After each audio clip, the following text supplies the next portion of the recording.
Soyuq ürək dəyir yanağıma, kimsəsiz küçələr boş dayanacaqlar. Sən yazdığın hikayəni yarım saxladın. Mən sənin adını yaddaşımdan sildim, amma tam yox. Koftamda qalıb sənin ətirinən iz. Saat 3'ü keçir, yenə yatmır bu ev. Sənin səsin dönür dodaqlarıma, qırıq xatirələr kimi təkrar. Soyuq küləklə üzünü dağıdaraq, zamanı itirdi yenə zəng etmədən.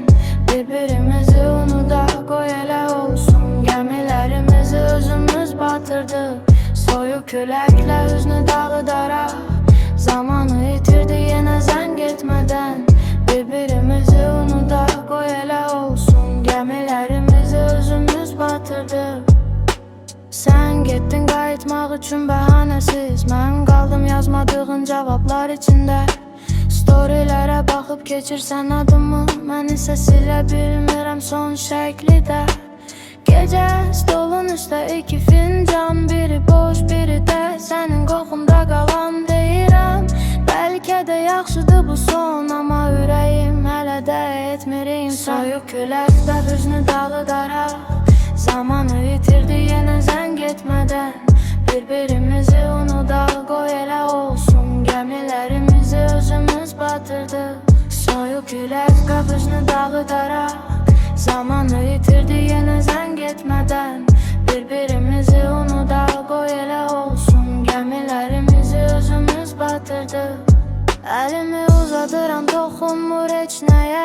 Sanki hamı yatıb şəhərdə, səs sədasız. Mesaj qutusunda qalan göndərilməmiş sözlər. Sən oxumadın, mən də yazmadım axıra dək.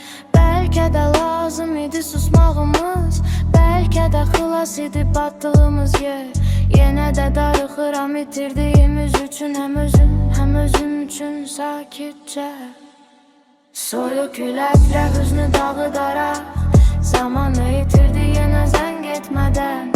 Bir-birimizi unudaq, qoy elə olsun. Gəmilərimizi özümüz batırdıq. Soyuq küləklə hüznü dağıdaraq, zamanı itirdi yenə zəng etmədən. Bir-birimizi unudaq, qoy elə olsun. Gəmilərimizi özümüz batırdıq. Soyuq küləklə hüznü dağıdaraq, zamanı itirdi yenə zəng etmədən. Bir-birimizi unudaq, qoy elə olsun. Gəmilərimizi özümüz batırdıq.